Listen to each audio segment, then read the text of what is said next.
현장에서 예배하는 분들에게도 동일한 하나님의 임재가 있기를 원합니다. 어린 서위, 또 시우, 운유, 또 정훈이 모든 우리 어린 지체들이 어른들과 함께 예배합니다.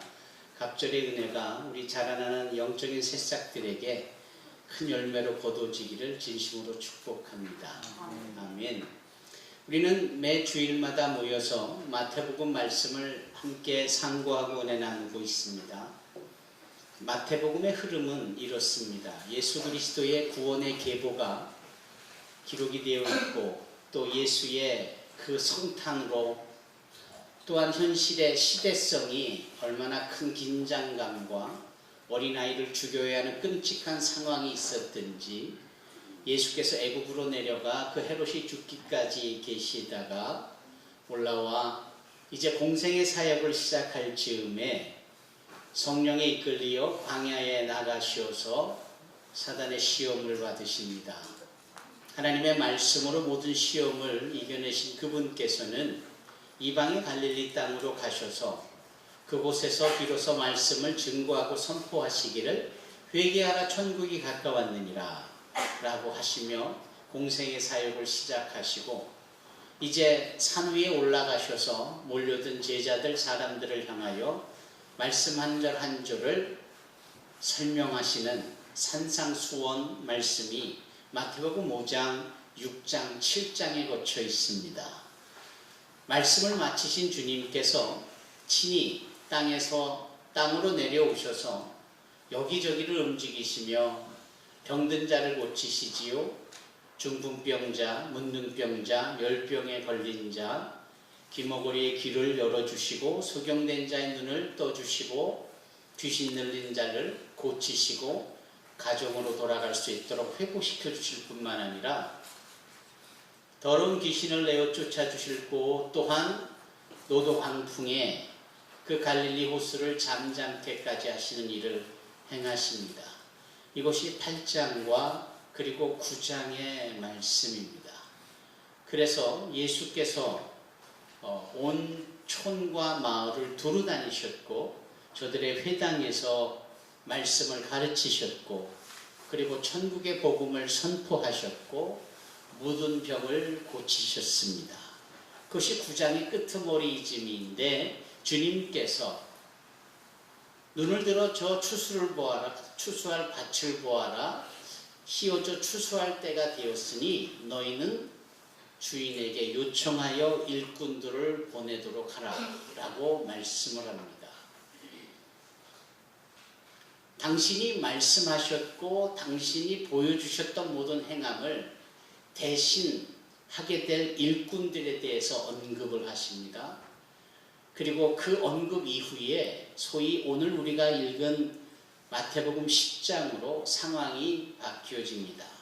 그 상황의 바뀌어짐에 있어서 주님께서 당신을 대신하여 일하는 제자들을 부르시는 대목입니다. 그래서 오늘 본문에 마태복음 10장 1절, 예수께서 그의 12 제자를 부르사 더러운 귀신을 쫓아내며 모든 병과 모든 악한 것을 고치는 권능을 주시니라 라고 하셨습니다. 여러분, 성경의 말씀은 여기저기에 서로 관련성을 갖고 상호 보완적인 내용들로 가득합니다. 마태복음을 읽으면서 마태복음에 대하여 또 다른 차원에서 설명하고 있는 마가복음이나 누가복음을 함께 읽으면 더욱더 효과적이죠. 왜냐하면 예수께서 이 땅의 왕으로 오신 하나님의 아들이시라는 분과 그분이 그러한 상황에서 행하신 일들을 이런저런 관점에서 보는 겁니다만, 예수의 메시아됨에 대한 공통적인 관점에서 보기 때문에 마태복음, 마가복음, 누가복음 이 세 복음서를 함께 뭐라고 부르느냐 하면 공관복음이라 이렇게 부릅니다. 이 공관복음을 통하여서 예수께서 행하시는 일들을 이렇게 저렇게 여러 각도에서 볼 수 있습니다. 예수께서 12명의 제자들을 부르신 이 내용도 마태복음 10장뿐만 아니라 마가복음 3장 그리고 누가복음 6장에 여러 차원의 각도에서 설명하고 있습니다. 보시죠. 예수님께서 계신 곳에 많은 사람들이 몰려듭니다. 예수님께서 움직이시는 곳을 많은 사람들이 따라갑니다. 그들 중에는 소위 예수님의 말씀의 선포와 가르치심에 대하여 듣고 이해하고 더 많이 알고자 하여 따르는 사람들이 있었습니다. 그렇게 배우고 익히고 이해하려는 사람들을 우리는 소위 제자라 합니다. 그래서 예수님을 따르는 제자들이 참으로 많았습니다. 그 많은 제자들 중에 주님께서 따로 12명의 제자를 부르시는 장면입니다. 이렇게 많은 제자 중에 12명의 제자를 따로 부르실 때 제자 중에 제자라고 부르진 이 사람들을 오늘 본문에서는 12사도라 이렇게 2절에 명명합니다. 이 제자와 사도 사이에 같은 공통점은 주님을 닮아가고자 하는 사람들이 제자라면 그렇게 주님에 의하여서 보내짐을 받아지는 사람을 사도라고 합니다. 아닌 것이 아니라 사도를 아포스톨로스라고 하는데 이 아포스톨로스라는 의미가 보내어짐을 받은 사람들이란 뜻입니다. 따라서 당신 주변에 있는 제자들 중에 12명을 따로 불러서 보내실 것이에요. 왜? 밭이 휘어졌거든요. 추수할 때가 됐거든요. 그래서 당신이 마태복음 8장과 9장을 통하여 보여주신 실제적 사역을 이 제자들에게 보냄으로 사도되게 하셔서 당신의 일을 행하게 하시는 것입니다. 이 12명의 사도들을 주님께서 택하신 이 부분에 대하여서 그냥 부른 것이 아니라 마가복음에 따르면 이분들을 세웠다 이렇게 표현합니다. 뭐라고요? 세웠다. 우리가 지난 주일에 권사를 세웠다, 취임했다 이 의미와 같은 의미입니다. 이 마가복음에서 세웠다라는 이 표현은 누가복음에 택하였다라는 표현으로 확장됩니다. 그래서 부르시고 세우시고 택하신 이 부분이 바로 사도인 거예요.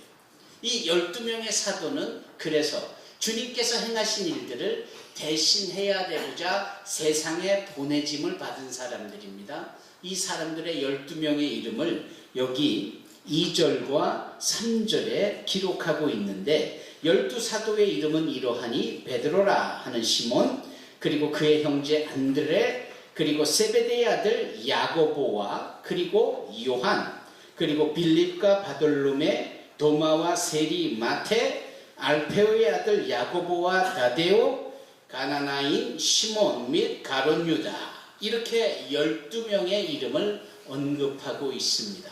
우리는 지금 마태복음을 읽고 있습니다. 마태복음은 마태에 의하여 기록되어진 복음서입니다. 마태는 자기의 이름이 표현되어진 포함되어진 이 12명 사도의 이름을 나열합니다. 마가복음 3장에도 누가복음 6장에도 그 12명의 이름은 다 기록이 되어 있습니다. 그런데 이 마태라는 이름에 세리 마태라고 기록한 것은 본인이 기록한 마태복음에만 있습니다. 마가복음과 누가복음에는 세리 마태라고 하지 않고 그냥 마태라고 표현하고 있습니다. 그러면 마태복음을 기록한 마태가 자신의 이름이 포함되어져 있는 12명 사도의 이름 중에 왜 굳이 세리라는 말을 해야만 했을까요? 아시다시피 그 당시에 세리라는 직업은 대단히 고약한 직업이고 백성들의 이웃된 사람들의 세금을 갈취하고 마치 고요를 빼듯 그렇게 고약하기 이를 데 없는 매국노와 같은 자가 바로 세리였거든요. 그래서 삭개오를 비롯한 이 세리들은 사람 취급을 받지 못했습니다. 더더군다나 세리였던 이 마태는 얼마나 사람 취급을 못 받았을까요? 그런 그가 구태여 사도로 부름을 받은 입장에서 감추고 싶은 옛사람의 신분, 직업에 대하여서 말하고 싶지 않을 텐데 또 불구하고 그는 일부러라도 나는 세리였다 라는 것을 소위 카밍아웃하는 겁니다. 그것을 드러내는 거예요. 세리마태. 여기서 우리는 이 마태복음의 저자 마태의 은혜 받은 자로서의 삶의 태도를 봅니다. 나는 죄인이었음에도 주님은 나를 사도로 부르셨다. 이것은 로마서를 비롯하여 사도 바울이 기록한 여러 서신서에 나오는 사도 바울의 소위 자기 고백을 훨씬 뛰어넘는 위대한 고백 중에 하나입니다. 마태 스스로가 나는 세리였다. 나는 사람 같지 못한 매국노에 불과한 이웃들에게 해를 끼치고 내배 부르고자 남이야 어떻게 되든 말든 돈 버는 데만 급급했던 파렴치한이었다. 그런데 주님은 나를 사도로 부르셨다. 이것을 자신의 세리 마태로 표현을 하며 12명의 사도의 이름 중에 자신의 이름을 표현하는 겁니다. 여러분, 이것은 우리의 고백이어야 합니다.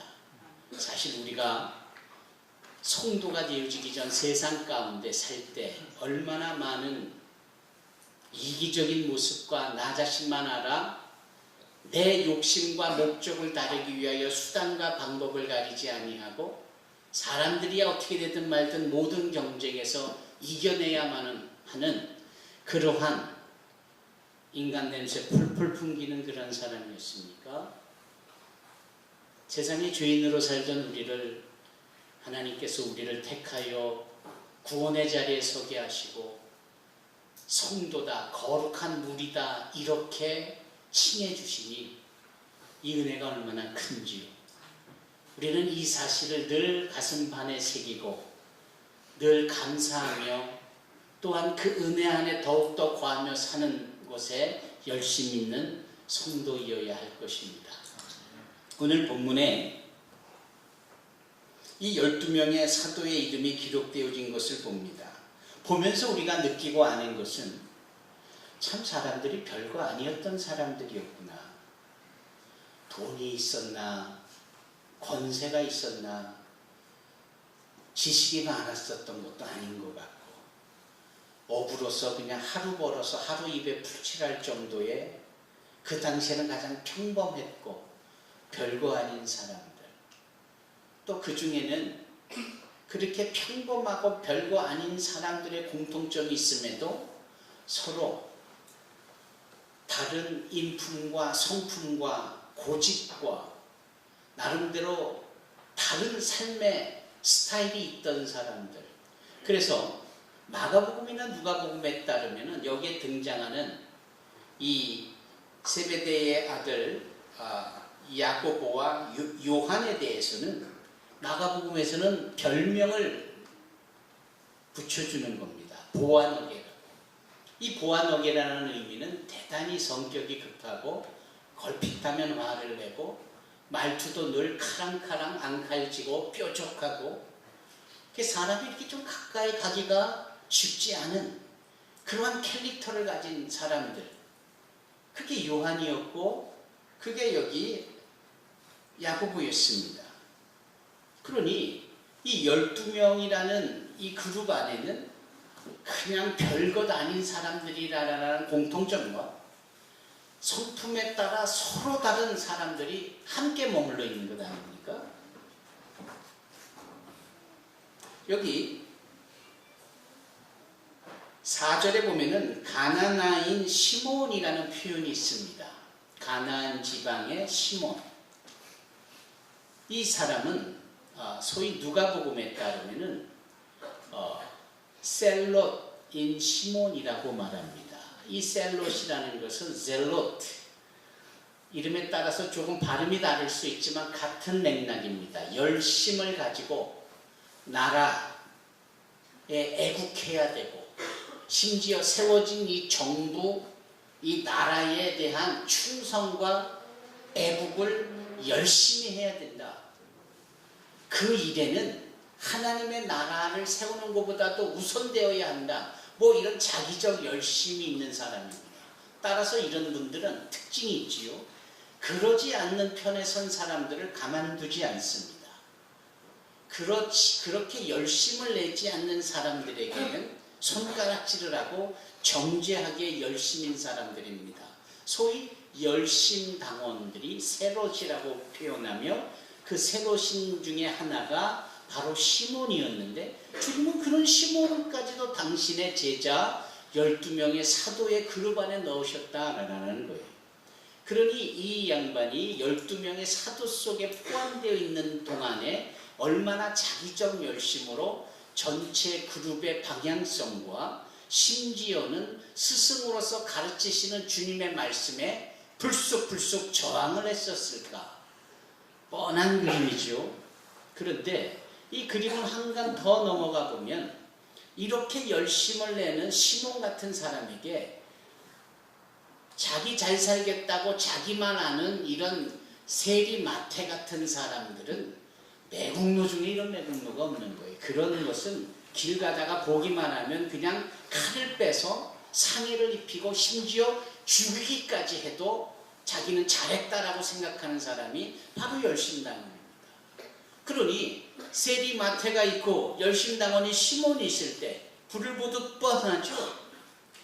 그런데 나중에 보면 이 12명의 사도들이 그렇게 서로 다르면서도 그렇게 서로 해를 드러내고 독을 드러내고 서로 뾰족하고 날카로운 것을 서로 부딪혀가면서도 동글동글동글 조약돌처럼 그들의 거친 모습이 조율이 되어져 가고 조성이 되어져 가는 걸 봅니다. 어떻게 이럴 수 있죠? 그것은 바로 무엇 때문에 그들이 모여졌고 누구에 의하여서 만져져 가느냐 하는 겁니다. 그것은 이 공간에 나와 있는 우리 모든 이들에 대한 동일한 적용의 내용이기도 합니다. 우리가 다 한 성질들 하잖아요. 우리가 다 한 고집들 하잖아요. 그런데도 함께 웃으며 식사를 하고 윷놀이를 하고 서로 형제님 자매님 축복합니다 사랑합니다 라고 하는 그 이유는 아니 그것이 가능하게 될 수 있는 힘은 무엇입니까? 우리를 불러주신 예수님의 사랑, 우리 가운데 역사하시는 예수님의 그 사랑, 그것 때문에 우리가 변화해져 가는 겁니다. 이 12명도 마찬가지입니다. 그런데 이 12명의 사도들을 택하시고 여기 5절을 보니까 예수께서 이 12를 내보내시며 즉 아포스톨로스로서 보내지는 역사를 행하실 때 명하여 이르시되 라고 말씀합니다. 명하여 이르시되, 이것은 명령입니다. 이 명한다 라는 것은 해줄래 이렇게 하는 것이 좋겠는 걸 요청이나 권면이 아니라 너는 이렇게 해라 하는 명령입니다. 그래서 여기 명하여 이르시되 이 단어의 어원을 찾아보면 이게 군대에서 쓰는 용어입니다. 군대에서의 가장 핵심은 상명하복이죠. 계급이 높은 상사가 부하 직원에게 명령하면 그대로 따라야 되고 복종해야 되는 것이 군대의 시스템입니다. 예수님께서 공생의 사역을 하실 때 사도 바울이 선교 사역을 행할 때 그때 사회의 특징은 로마가 팍스 로마나라고 해서 그들의 군사력으로 공권력으로 군대의 힘으로 전 세계를 지배할 때입니다. 모든 마을과 촌과 성에는 로마에서 파견된 군사들이 소위 전신갑주를 취하여 입고 군사로서의 물리력을 동원했는데 가장 그것이 눈에 띄게 보여지는 것은 위로부터 내려지는 명령에 군사들이 일사불란하게 움직여지는 겁니다. 그러한 시대성에서 그러한 사회성에서 주님께서 명령을 하실 때 그 명령을 이 용어로 쓰시는 거거든요. 그러면 이 12명의 사도는 보내심을 받은 자로서 위에 계신 주님의 명령에 복종하고 말씀하신 대로만 행하는 겁니다. 자기 임의로 자기네들의 멋대로 이게 더 좋아 보이고 내 경험으로는 이것이 더 나을 것 같은 이런 거 말고 대장 대신 예수의 명령에 복종해서 행하는 겁니다. 따라서 12사도는 명령에 순종하는 자입니다.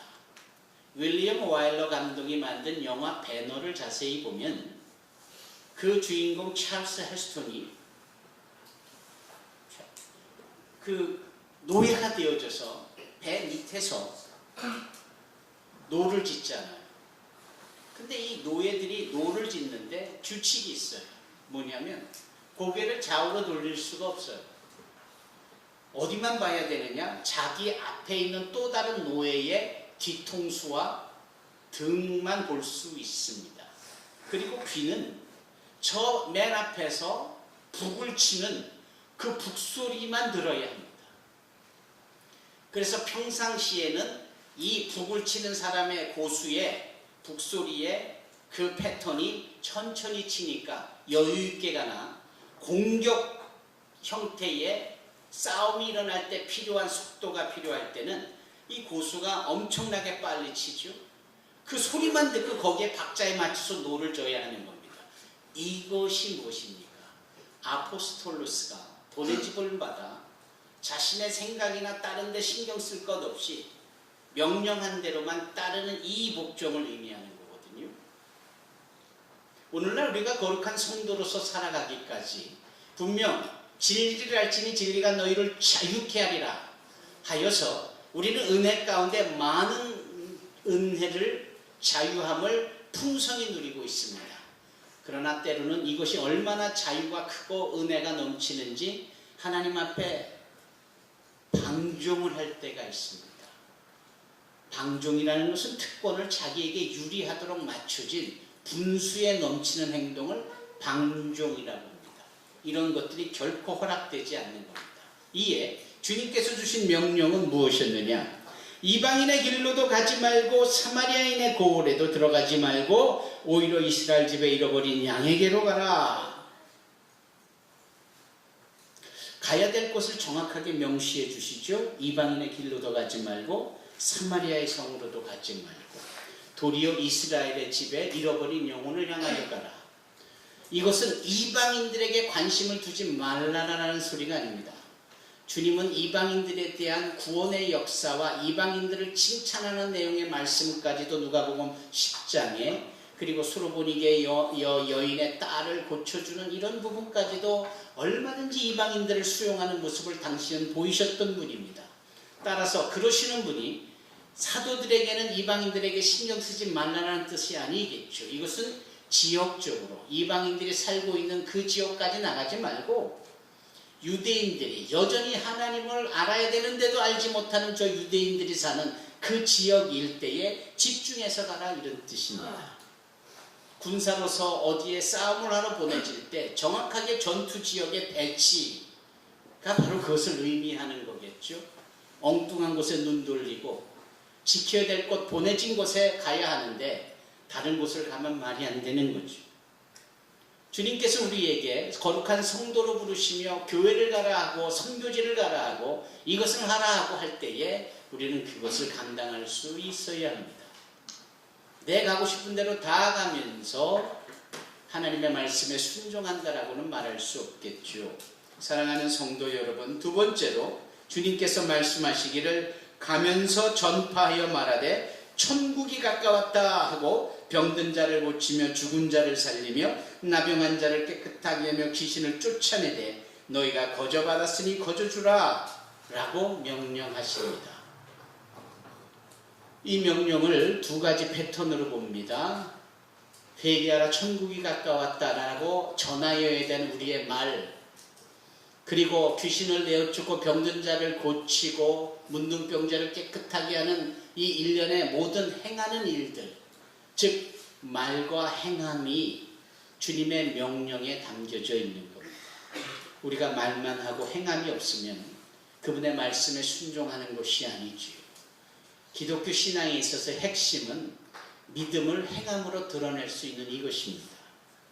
일찍이 야고보 사도는 너희가 나에게 너의 믿음을 보여라. 나는 너에게 내 행함을 통하여 나의 믿음을 보이리라. 이렇게 말씀을 합니다. 심지어는 행함이 없는 믿음은 죽은 믿음이다라고 하며 행함의 가치가 얼마나 중요한지를 강조합니다. 정말 행함이 중요한 겁니다. 베드로를 부르실 때 와라 내가 너를 사람을 낚는 어부가 되게 하리라 이렇게 말씀하셨습니다. 어부가 말이 많으면 안 됩니다. 고기가 다 알고 도망갑니다. 어부는 조용해야 합니다. 조용하여야 함에도 어떻게 하늘나라를 전파할 수 있을까요? 거기엔 깊은 뜻이 담겨져 있습니다. 오늘날 우리 성도들이, 크리스천들이 예수를 전하고 하늘나라를 전할 때는 삶의 내용으로 전해야지 블라블라 입으로 말해서 전해지는 것이 아닙니다. 말만 근사하게 번들어지게 소리내어 전한다고 전도가 되는 것 아니고 영혼 누령이 이루어지는 것 아닙니다. 우리의 삶이 진정 얼마나 거룩하게 바뀌었고 선한 영향력을 끼칠 수 있는지에 대한 이 행함, 이것이 중요한 겁니다. 주님께서 그것을 명령하셨습니다. 또 9절에 보니까 너희 전대에 금이나 은이나 동을 가지지 말고 여행을 위하여 배낭이나 두벌옷이나 신이나 지팡이를 가지지 말라. 이는 일꾼이 자기의 먹을 것 받는 것이 마땅함이니라.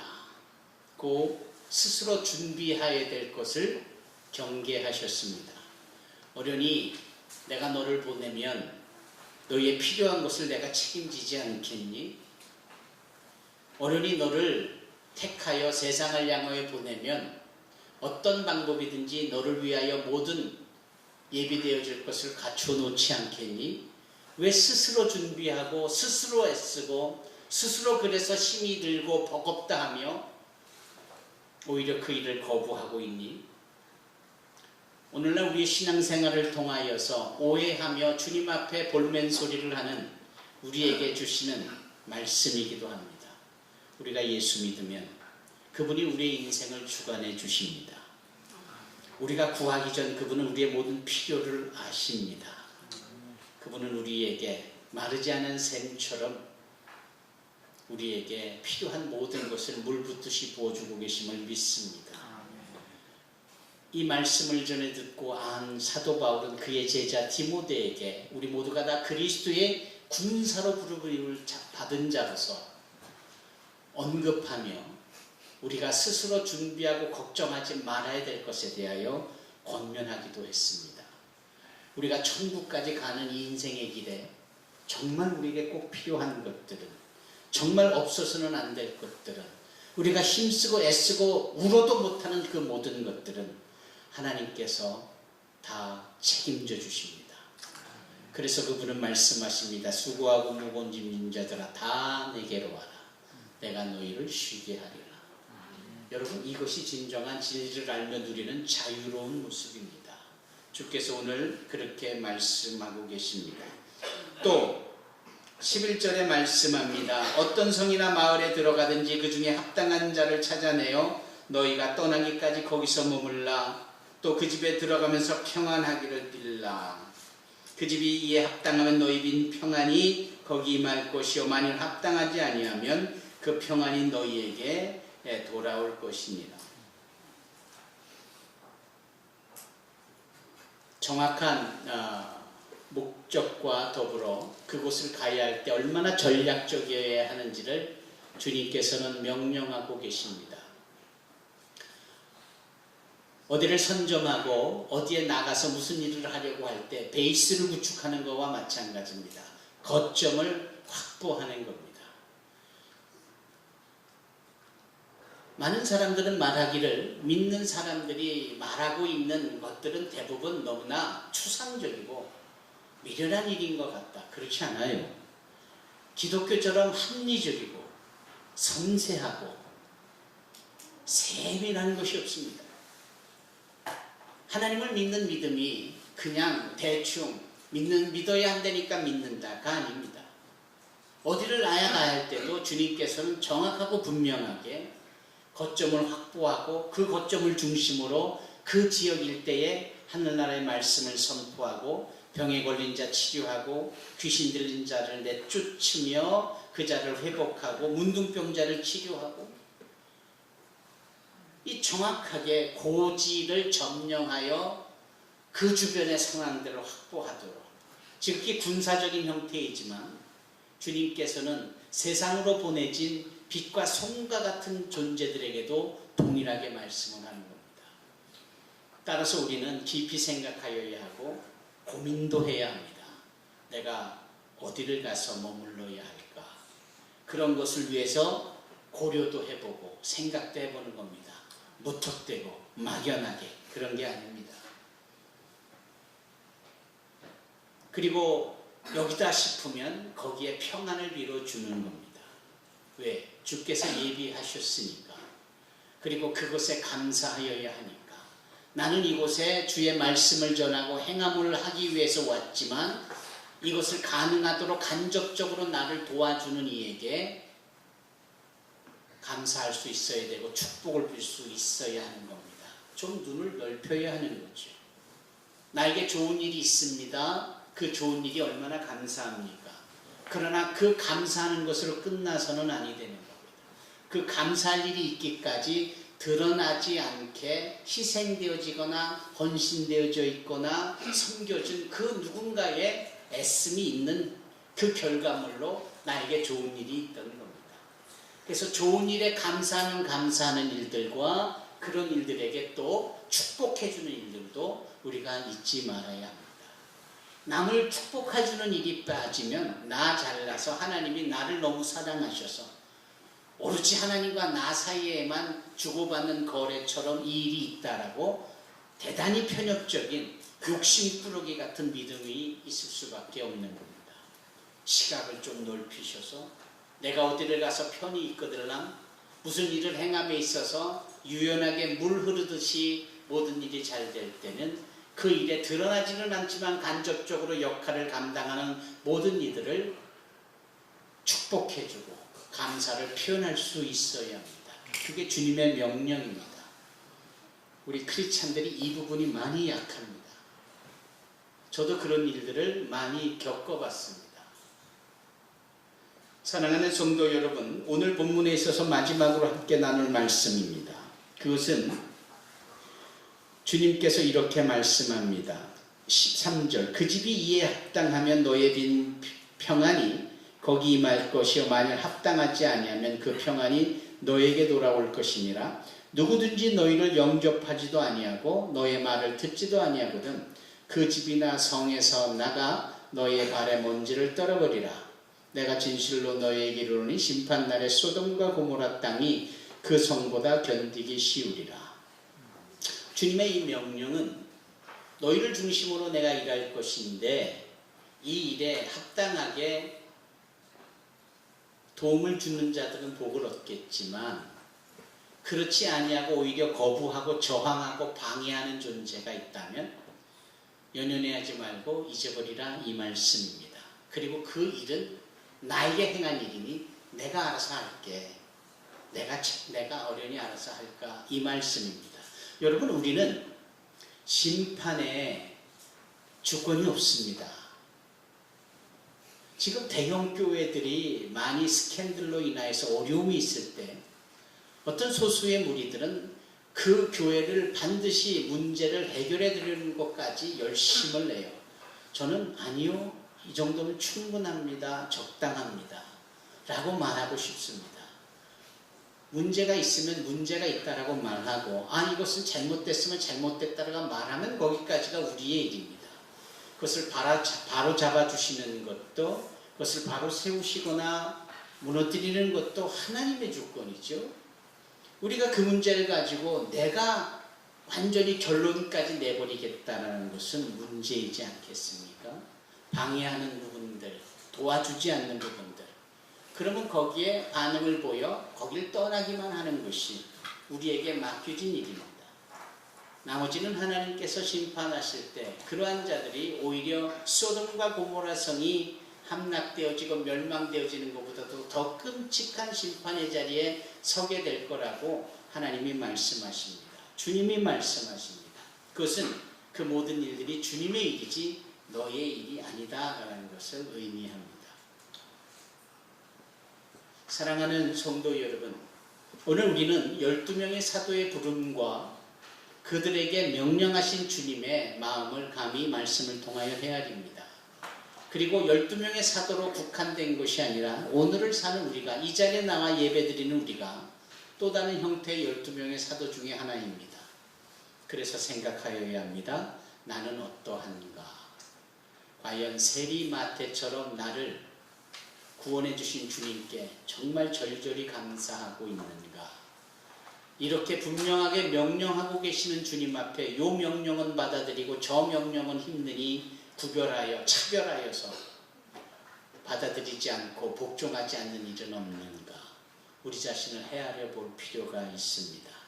주님과 나 사이의 관계, 주님과 나와 이 세상의 이 함수 관계 속에서 나는 철저하게 부름을 받고 보내심을 받은 이 시대의 아포스톨로스, 사도로서 오직 주님의 말씀만이 우리의 삶의 기준이 되고 그분의 말씀의 영역을 지켜나가는 자들이 되어야 하는 줄로 믿습니다. 우리 어린 지체들도 동일합니다. 여러분들의 학교에서 보냄을 받은 사도로서 선한 영향을 끼치는 귀한 주님의 사람들 되기를 주님의 이름으로 축원합니다. 기도하겠습니다.